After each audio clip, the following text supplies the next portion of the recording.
All right, well, got a couple participants. We'll give it another minute or so.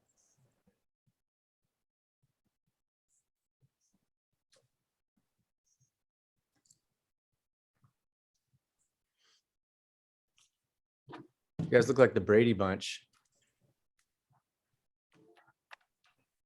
Got exactly 9 squares on there.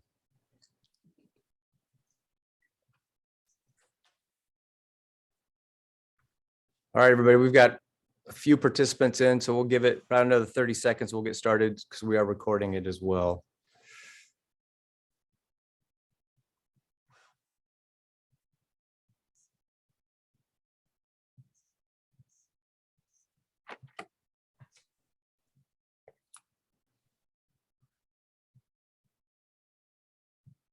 All right, well, it looks like we've got 4 participants or 4 attendees with us this evening. So thank you so much for being here.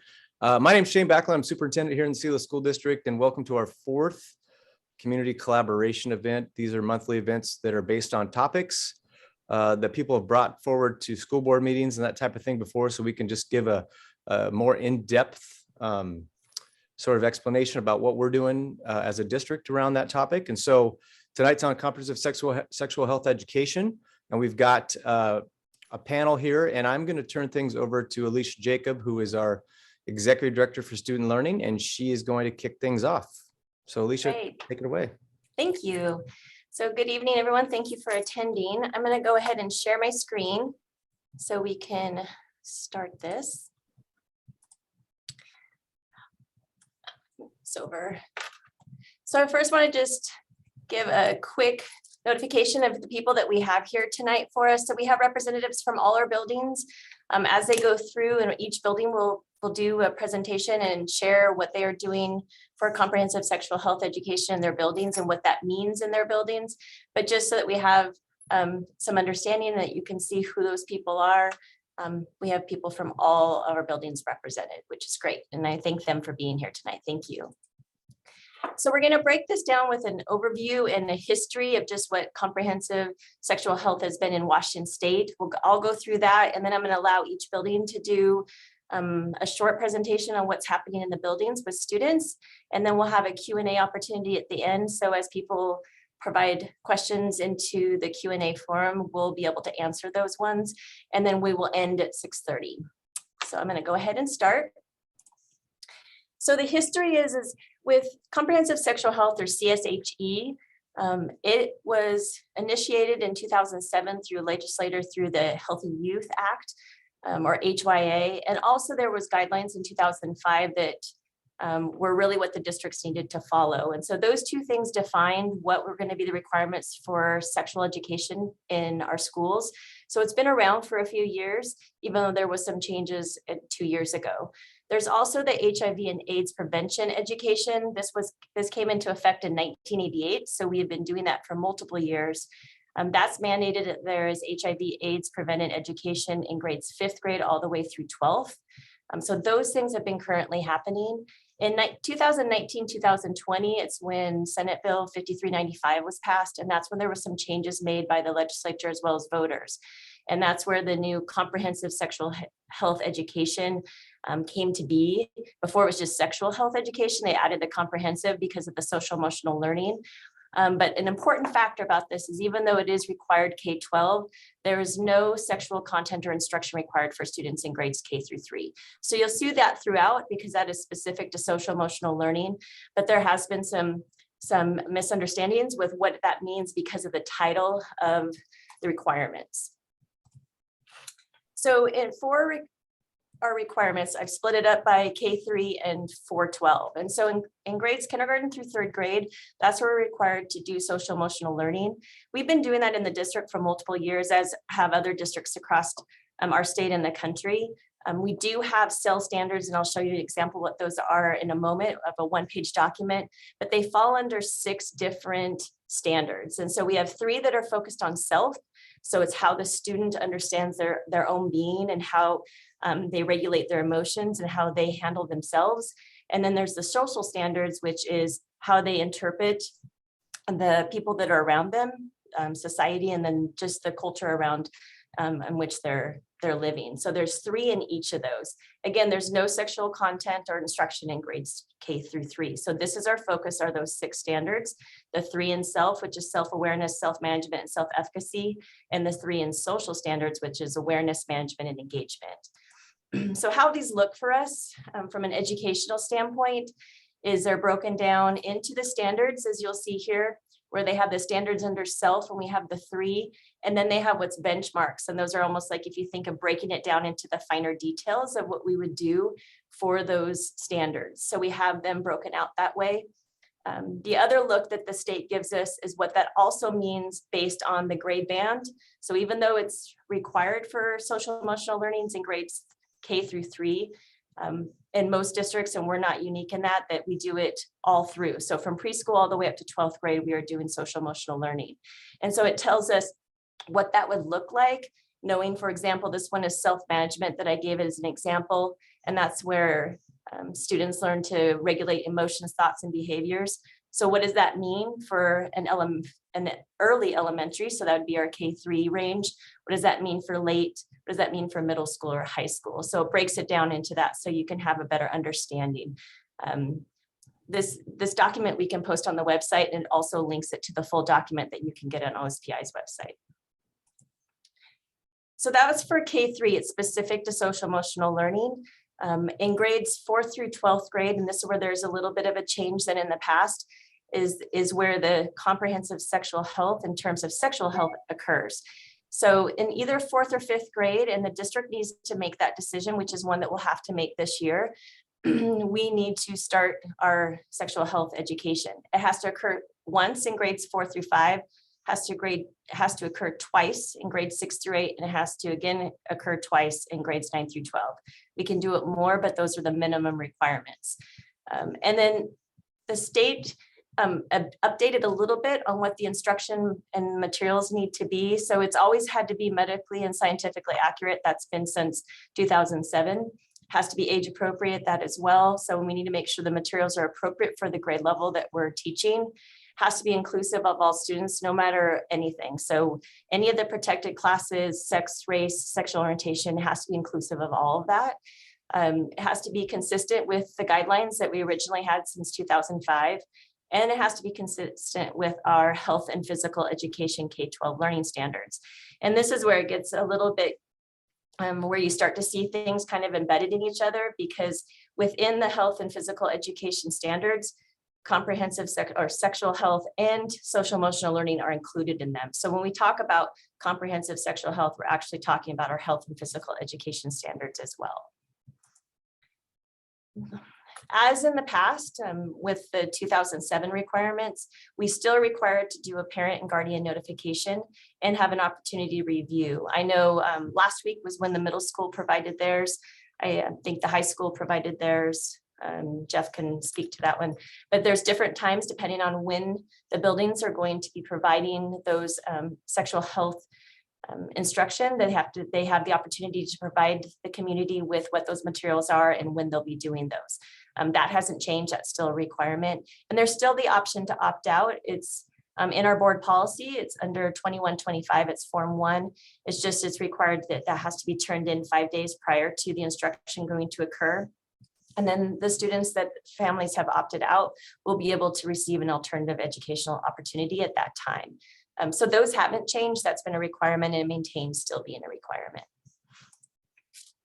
As I mentioned, there's embedded standards within our health standards. So I'm just going to go through this one quickly. There's a total of 8 health standards that we have in the state. Here's the first 4 that just talk about really focusing on the first ones with promotion and prevention. It talks about influence, talks about access, talks about our interpersonal skills. The next 5 have to do with decision-making, goal setting, health enhancing behaviors, and then advocacy. So those 8 standards are part of our health requirements. And within that, we have these 6 areas or core ideas. And this is where the sexual health and social emotional health or social emotional learning is embedded. So they're embedded together within our health standards. So no matter what the grade level is, these 6 core standards are there. It's dependent on what's expected at each grade level, and those alter specifically with that K-3 lens. Just some information on some of the definitions that are used within it that come up. So in terms of medically and scientifically accurate, what that means is that it has to be verified and supported by research. And part of what our requirements are with the Office of Superintendent of Public Instruction, or OSPI, is that we have to annually let them know which curriculum we are using for this purpose. And that's one of the things they're looking at, is to make sure that it's verified and supported by research. And also this isn't new, this has been part of this since 2007, is the abstinence, that can't be taught in exclusion of any other types of prevention. So it has to be comprehensive, and it has to show both the drawbacks and the benefits for all prevention methods. Where there's new training that we need to consider, and this is when we look at doing a curriculum review later this year, there's 2 areas that are now added into the law that we have to consider in our sexual health. So this is in those grades 5 through 12, or 4 through 5 through 12, depending on when the district decides. So the affirmative consent, and so that's just the agreement to any type of sexual activity, and it's not just the absence of no. Of what that is, and then the bystander training, and that's just talking about, so students have an understanding of when and how they can intervene if they're seeing any type of bullying, sexual harassment, or unwanted sexual activity, whether that's them or somebody else and they're just witnessing it. So those are ones that we're going to have to look at, because currently our curriculum doesn't have that in there. So just quickly, a brief overview of what we have right now. So in grades pre-K through 5th grade, there is no sexual health education occurring this year. So this year there's none occurring. Our HIV and AIDS prevention does occur in 5th grade, and we are currently using what's called KNOW. It's a curriculum that's published through OSPI. It's on their website, it's free, so anyone can go in and look at those materials at any time. What we'll have to change for next year is that we'll have to begin our sexual health education in grades 4 or 5, and that'll be a district decision that we'll make later this year. And we'll have feedback from not only the community, but from our students and our staff on that as well.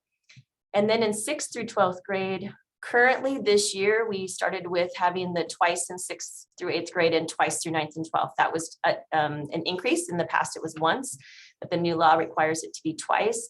They're using Flash, and Jeff and Beth will speak to that, and Joe on what they're using. They also are doing the HIV AIDS prevention. Depending on the grade band, the middle school is using some no.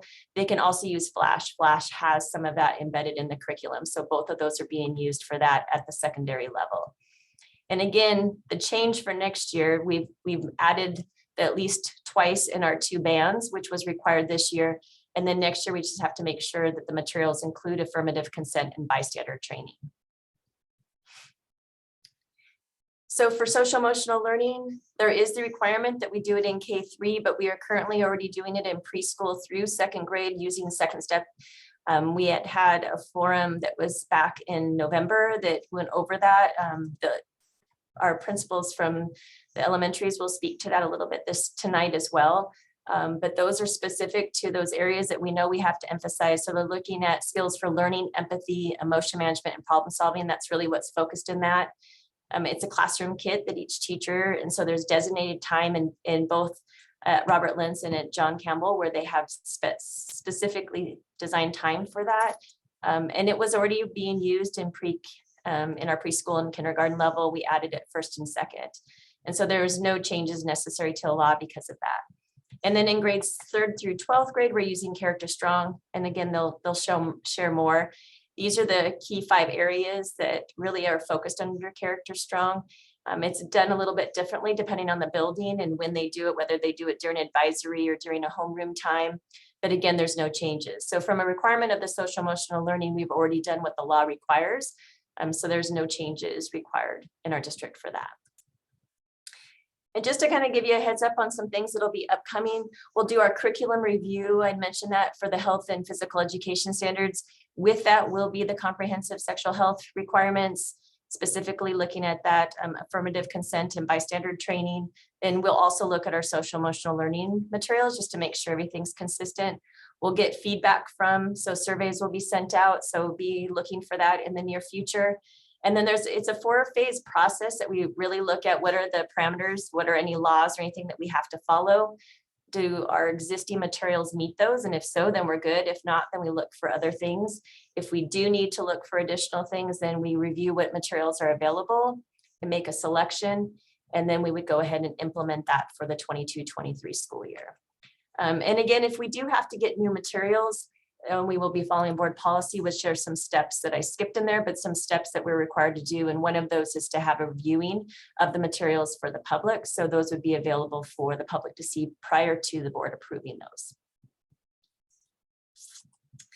All right, so that's just a quick overview of really the history of what sexual health education was, what the new requirements are with the look at social emotional learning, as well as the comprehensive sexual health. So now I'm going to open it up to each of the buildings to go through. So I'm going to hand it over to Melissa Singletary, who's our principal at Robert Lentz, and I'm going to let her go ahead and start sharing. Melissa. Hi, families. My name is Melissa, and I am excited to tell you a little bit about what we're doing for social emotional learning. Again, like Alicia said, we teach no sexual content at all. So my part of the presentation is a lot easier to talk through. So the graphic on the side says it's not one more thing on the plate. It is the plate is something you'll hear me say if you're ever in the building in a staff meeting. Social emotional learning is paramount for our kids to become great students and great friends. And we focus on teaching empathy, working through emotions, building healthy relationships and problem solving. And again, starting strong in these areas is really going to help our kids over time.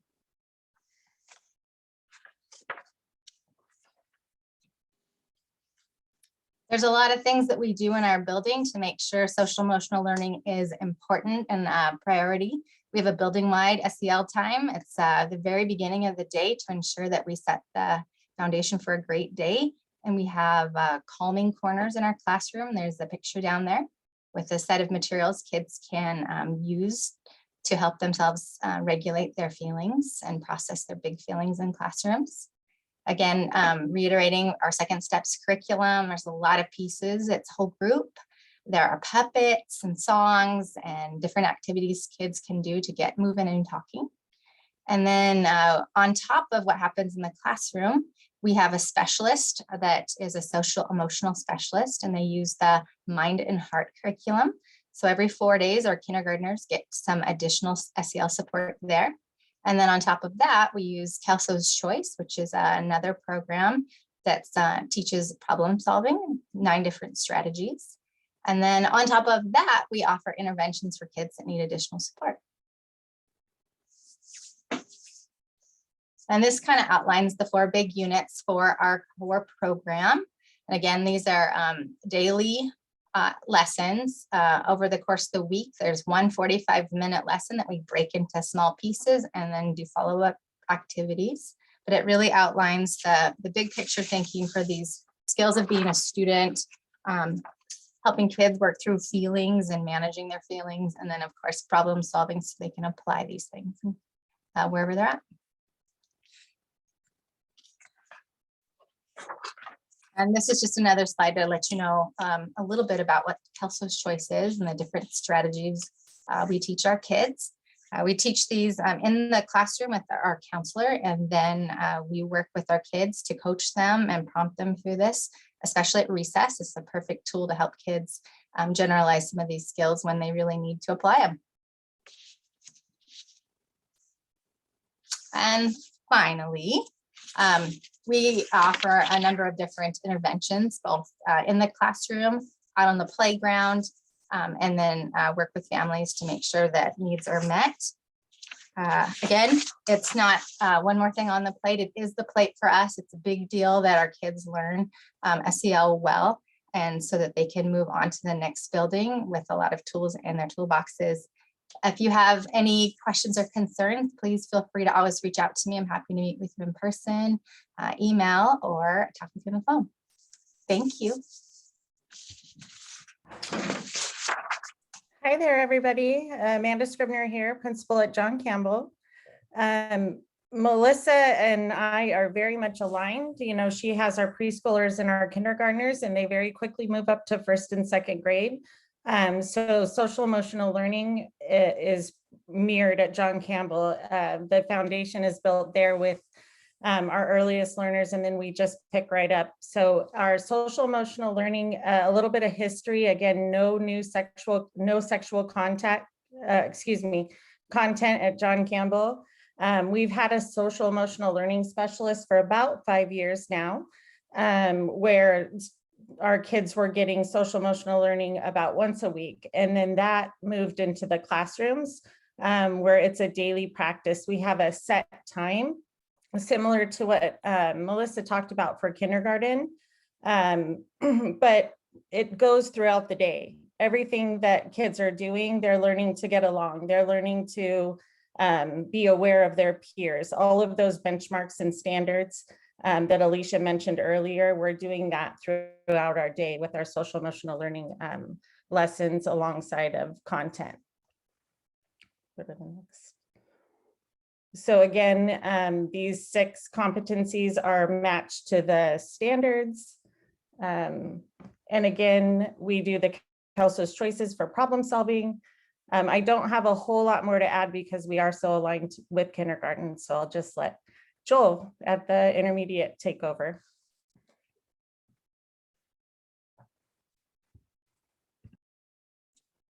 All right, I am Joel Starr, principal at Sela Intermediate School, and we kind of are bridging the gap between as the intermediate school. We continue like the other administrators talked about is we do social emotional 3 through 5. We are the first group that starts Character Strong, and then Character Strong goes all the way up, like Alicia mentioned earlier. You can move on to the next slide. So what it looks like at the intermediate school is we have words of the month, and it builds on kind of the second step in the work that they've already done at the younger grades, and have a focus on 1 word each month. And so this month is responsibility. There's lessons through Character Strong that go through classroom discussion, small group, partner turn-in talks. We actually, if students are out on COVID, we actually have a SEL Google Classroom that students and families can go through those activities. We also kind of paired up with how we're working with our PBIS and connecting, you know, what does responsibility look like in different areas of the school, talking about what does it look like in the classroom, in the hallways, at lunch, at recess, and going through all of those. And we do it in a lot of different ways. So some of it's videos, some it's talking about quotes, and just continuing to, for students to ask different questions and talk about areas where they see the word of the month. So where do you see responsibility? Where do you, how have you shown that throughout the school? You know, we talk about taking care of, you know, our property and picking up garbage and other things like that. And then if there's sometimes where maybe there isn't responsibility or something like going on, we also sometimes do little community circles and talking about like, hey, we see something that's going on. How could we be more responsible and take care of our school? So again, each month we have different ones from empathy to gratitude to honesty, kindness, a lot of the words that the other elementaries have gone through. So next slide. Oh, it's probably going to show the video. So this is like I already talked about. We start with intentionality. So first really going over what the word is, and then engage with it, doing different activities, lessons, then responding to it, and then how do we practice it? So it's just a whole process of learning about it, in really engaging in it, and then how do we go from class to all the way out to school. And then the next slide just kind of, and then the next slide is just, you know, in the Google Classrooms and other resources. Teachers will send out different things that we're working on in class, and also just different activities that you can do home at kids, talking about the different subjects. So that's Character Strong. Then the next part is our HIV/AIDS curriculum. Like Alicia said, we do that. You know, you have the option to do it 4th and 5th, and so we're just continuing what we've done in the past and have that HIV/AIDS curriculum in 5th grade. And just so you know, we're going to be sending information out by law and by the board policy, invitations, multiple invitations to be able to preview all of the curriculum. But that date is March 7th for when that's going to be happening. But just know that that's coming out. And so here's just kind of the basics. Again, we will be previewing it just like the middle school did recently. But we start with ground rules, talking about kindness, respect, and empathy. Again, connecting that SEL to the work that we're doing. Following along what's been done in the past, we actually separate the girls and the boys. We've had a male instructor for the males and woman for the females. So those groups are split up. Again, just goes basics through the reproductive system, the purpose to create life. Again, just going through the scientific information on that. Discuss correct terminology of female and male reproductive systems. Then going through the menstrual cycle. That sometimes is a little bit longer of a process with the girls. And that's again why we try to split that up as well. And then discuss what HIV and AIDS stands for and what ways to be contracted and ways to stay safe.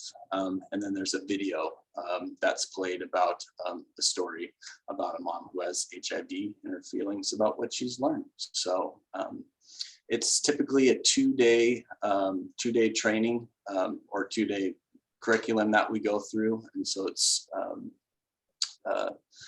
done for just those 2 days and then go back to where we go. So yeah, that's what we do at the intermediate school. Thanks for being here. Awesome. Thank you, Mr. Starr. I'm looking forward to speaking on behalf of the middle school, things we're doing around social emotional learning for our students. Mr. Starr, you did an awesome job talking about Character Strong, giving people specific examples of the turn and talks and different things that we're doing during those weekly advisory lessons. So thank you for doing that. Just like the intermediate school, we also have a word of the month. So this month is selflessness, and we align our PBIS also to that word of the month. So we have our students of the month recognized for demonstrating selflessness. We're looking to give out pride passes for students that are being selfless, and really just a bit of a bigger picture of why Character Strong and social emotional learning is so important. Is really that social emotional intelligence. You know, it's obviously the academics. You know, we're an academic institution, so it's vital that we focus on those important learning targets and opportunities for kids. But we're also in the business of developing humans. We're in the business of developing people of character and integrity and responsible decision making and empathy and all those important components of social emotional intelligence. You know, we believe that character is a muscle. So Character Strong aligns with our philosophy on that. And we have things like the daily character challenge that's read over the intercom and again, aligned with our PBIS systems. And so we're constantly telling students, you know, build that character muscle, develop that character muscle, start with the 5-pounders. Hey, what does a 25-pound character dare look like? So it's, you know, it's pretty neat to see students embracing those different opportunities to develop that character muscle in a more intentional way. Just that, you know, I can tell you in addition to that, at the middle school, we're looking at things like self-efficacy and self-awareness. You know, in response to the COVID situation, we see students that may have trouble because they haven't had the number of social reps with other peers or in the classroom with a full class, and getting them to just be a little bit more self-aware of how their actions impact their own opportunity to be successful, but then also those around them, their teacher, their peers. So that's a big piece specifically at Sealand Middle School that we're really focused on. So again, I appreciate the opportunity to share with you what we're doing at the middle school. Beth Miller's I'm gonna kick it over to you, Millie. You can take over the other portion of that. Okay, thanks, Paul.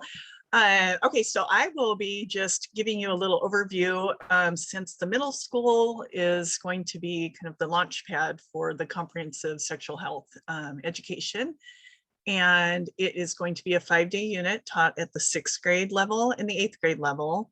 And 7th graders will receive 1 day of instruction on HIV/AIDS.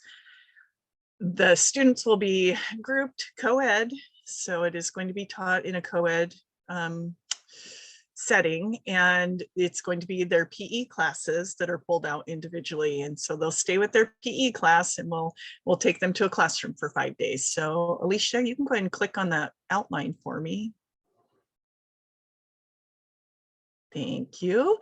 Okay, so I broken it down into the 6th, 7th, and 8th grade, and then by day and kind of the topics that we'll be covering. And then in addition, there are links, and this document will be available on the middle school website. And so there's links for you to preview the videos and support materials that we're using in addition to Flash. But for 6th graders, day 1 is reproductive basics, day 2, puberty and gender roles. Day 3 is the HIV/AIDS.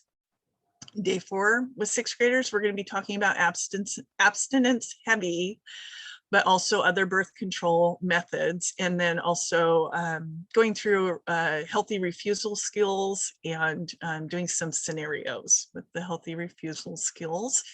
And then day 5 is healthy relationships. And we'll be emphasizing friendships and beginning relationships and just kind of boundaries, consent, things like that. Okay, you can go ahead and scroll down. You'll see 7th grade is pretty cut and dry. It's HIV/AIDS, so we'll be doing that for 1 day. We'll pull those kids out with their PE class. And then 8th grade starts out very similar to the 6th grade with the reproduction and basics and puberty and gender roles, and then HIV/AIDS. And then we'll move into STDs and prevention, and we'll dive a little more deeply into the birth control methods. We will talk about abstinence, but the main content will be the contraception options for the different genders. And then day 5, we're going to start talking about rules of dating and healthy relationships and what that looks like with the kids. We'll talk about refusal skills, but also look more closely at like different sexual assault, consent, and sexual harassment scenarios. So the 8th graders will get a little higher level, a little more mature level for the instruction. So that's all I've got for that one.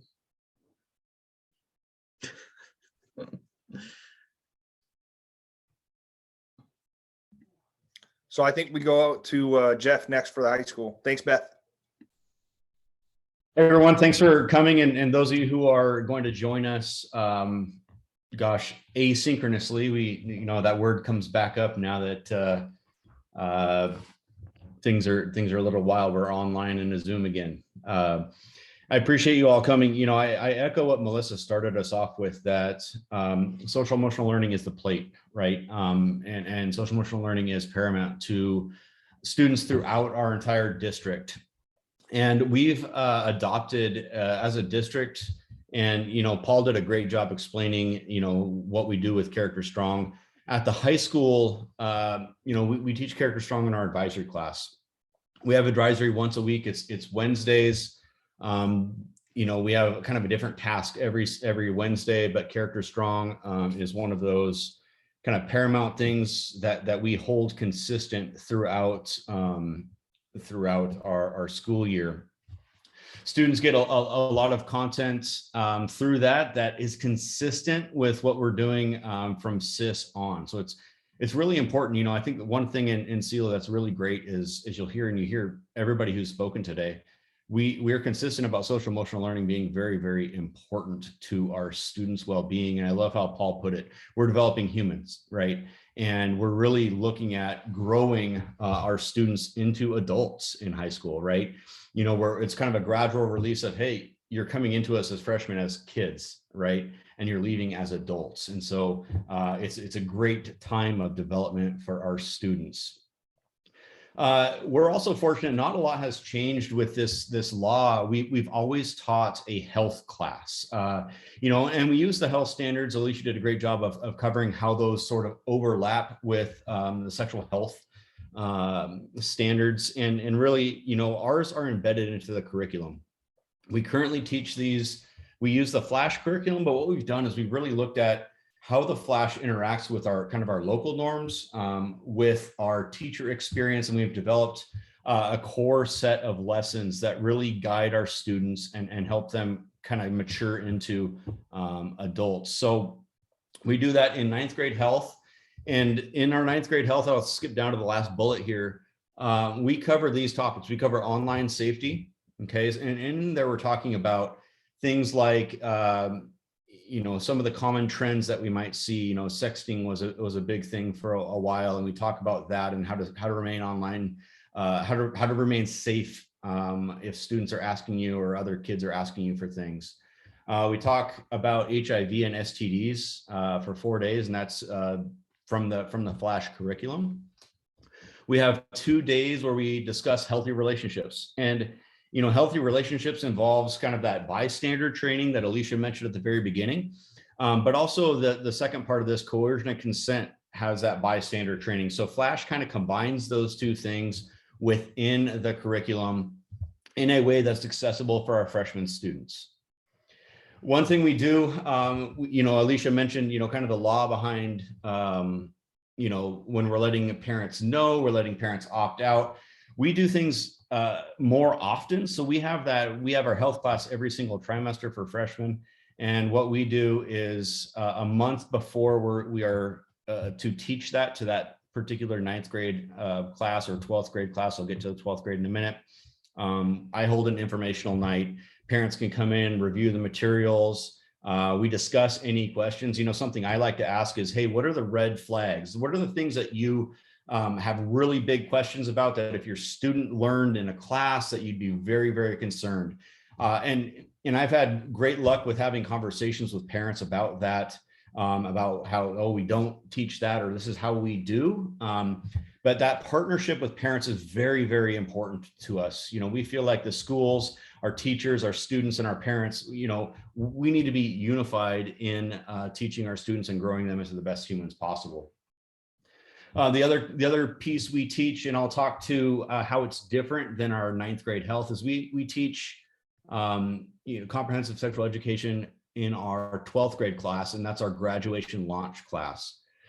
So when we started implementing this 2 years ago into this class, we really looked at how is this different than our 9th graders, and what it came down to was maturity, right? We know that our 12th graders are exiting and they're going to become adults very, very soon. And so the mature discussions that they might have are a little bit different. When they're talking about coercion and consent, they might be talking about, what if you're at a college party, or what if you're at something and consent is not given, or there are drugs present, and there's date rape and these other issues that are more commonly found with our seniors as they're going off to be adults. And so we teach the same content, but we add kind of that mature slant to things. And the other piece we do is we add in a lot of current events around these topics, because it's a scary time, I think, for a lot of adults and families as kids are going off on their own, whatever that might be, whatever that next step is. We're trying to prepare our students as best we can for their next foray into adulthood. The next slide talks a little bit about that healthy relationships side. We hit this pretty hard.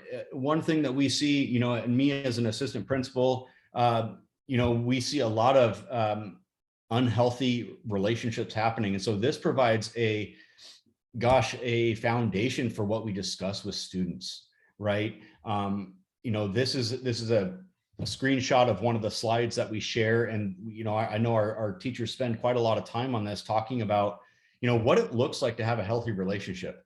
We talk about character strong, we talk about that, kind of the internal strength, but also, how do you project that out? How does that healthy relationship help you in your future as you become, you know, a young adult, as a freshman, you know, you're kind of growing into your sophomore, your junior year, and then as into an adulthood. What does a healthy relationship look like there?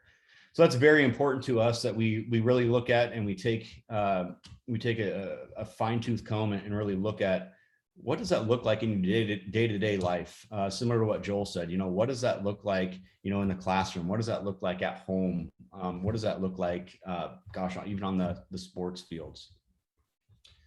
So I think now we're going to head to Joe. Thanks for joining us, everybody. And if you have any questions, feel free to email or call. I'm happy to answer anything. Thank you, Jeff. My name's Joe Kosker, principal of SELA Academy. That's SELA Academy Big Picture Learning and SELA Online, which includes our 9 through 12 high school online, also our K-8 virtual academy. At the high school level, we also are using Character Strong. That's been described quite a bit.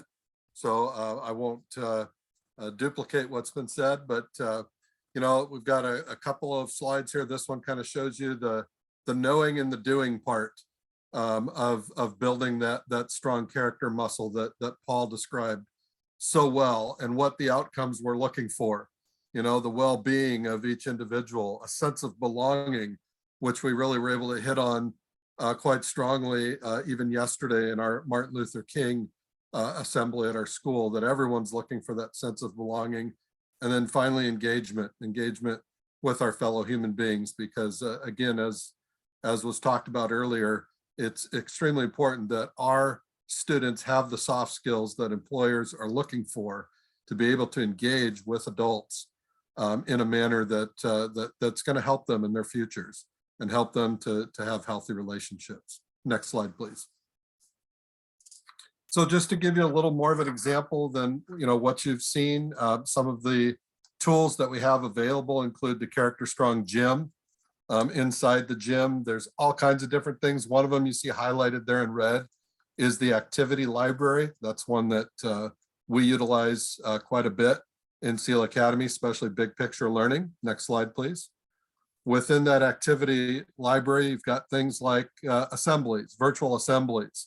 You see I highlighted week 3 on respect, and to the right is a video. And these are short and hard-hitting videos that really provide for a great opportunity for student voice, a chance for students to talk about what respect means to them. And really it's those videos that prime the pump of those discussions. You can also see down below there that another activity is compliment creations. And really these are sentence stems, right? An opportunity to be able to give kids some tools that they can use. You know, you see that second one there. I believe in your ability to blank. You're like the blank of the blank world. So, you know, a kid now can look at that and look at someone else and say, I believe in your ability to be kind. You know, and then this is what that means to me. So those are just a couple of the many, many tools that are available in Character Strong. We certainly have enjoyed using it and utilizing the different tools that are available so that we can help our kids to be of strong character, which is a big part of the SELA School District. Next slide, please. So in terms of comprehensive sex and health and sex education at the 9 through 12 level, for our online students, some of them are using Edmentum, Ed Options Academy. Most of them are this year. Some are using Pearson Connects Us online. Fewer students in that, but both of them have health classes. You can see that the Edmentum one is specific to Washington State, WA Health version 4.0. And they go through a lot of the things that we've already heard about tonight, areas of growth, development, and sexuality that includes human reproduction and development, peer pressure and sexual activity, and family planning strategies. And that's just a part of a health and sex ed class. So you've got all kinds of things in there about problem solving, nutrition, fitness, injuries, personal development, all the things that you would expect in a comprehensive health class. Similarly, in the Pearson one, you can see that there's 10 different units there: goal setting and decision making, making healthy decisions, food and nutrition, alcohol, tobacco, and drug abuse, reproduction, human development, etc. Even at the end, a little consumer awareness, which is a great kickoff point for some of our other classes and really even some of our math classes as we try to make kids more aware that they are consumers and making good consumer decisions. So next slide, please. So we will also use the Flash curriculum, the KNOW curriculum that was referred to earlier at the middle school level is outdated at the high school level. And so Flash will be used both for comprehensive health and sex education as well as HIV and STD training. So at SEAL Academy, we will be offering our preview at the beginning of March, giving that month for students and for parents to preview and time to opt out if they so choose. We're going to choose a 9-week cycle where we separate the 9th and the 10th graders together and the 11th and the 12th graders, similar to what Jeff was talking about, its levels of maturity. And so the 9th and 10th grade folks will be in a co-ed setting. So will the 11th and 12th grade folks. We're going to do anywhere between 45 minutes to an hour and 15 each week. And you can see the different topics that are there. Climate setting is huge. You've got to set the tone. We heard earlier mention that, you have to define things. I remember when I first, as a social studies teacher, taught HIV/AIDS. And when we found out as the social studies department at a previous school district I worked in, we were a little scared, to tell you the truth. We had to do a lot of learning. But one of the things that we did right off the bat is we made sure that we set the climate. And we talked about the scientific terms for sexuality. We talked about body parts. What's the slang? Let's get it out. Let's get the laughter out and the nervous anxiety, and then let's use the proper terminology. So we're going to set that tone early in the first week, work our way through the reproductive system and pregnancy, sexual orientation and gender identity, gender stereotypes, healthy relationships, coercion and consent, as you heard Jeff talk about it, as well as Beth. And then continue on with abstinence and birth control methods, preventing HIV, STDs, a little more on testing for HIV and STDs, and then communication, decision-making, online safety, again, as Jeff talked about, and improving health. As we move from week to week, if we need to spend a little more time on something, we'll do that. But we're going to intersperse that with conference weeks, state testing, and make that work for the unique setting of SEAL Academy for those that are on campus. So that's it from SEAL Academy, BPL, and SEAL Online. All right. Thank you, everybody. So first of all, I want to thank the panelists for being here tonight and taking their time to share with you what's happening in each of their buildings around this topic. We didn't have a ton of participants live with us, but we know that this is a topic that will get watched when we post it on our website. So it's important information. And again, I want to thank the panelists. I want to thank those of you that were here tonight in attendance, and really just encourage, if you have questions, reach out to any of the panelists here, your child's teacher, an administrator at the building. Definitely willing to have those conversations and talk about what we're doing and answer any questions you have. So with that, I'll turn it over to Alicia to say a quick goodbye, and we'll be done for the evening. All right, thank you. Yeah, I just want to reemphasize what I know all the panelists have said, as well as Shane, is thank you for those that attended, but thank you also for the panelists for being here. I know that it's time that you're usually home and getting to decompress from the day, so I appreciate your guys' willingness to share the great things you guys are doing at each of your buildings and provide that opportunity for the community to have better awareness of what we're doing for our comprehensive sexual health education. So thank you guys for that. Thank you those that attended, and have a great evening. Thanks. Bye, everybody. Bye.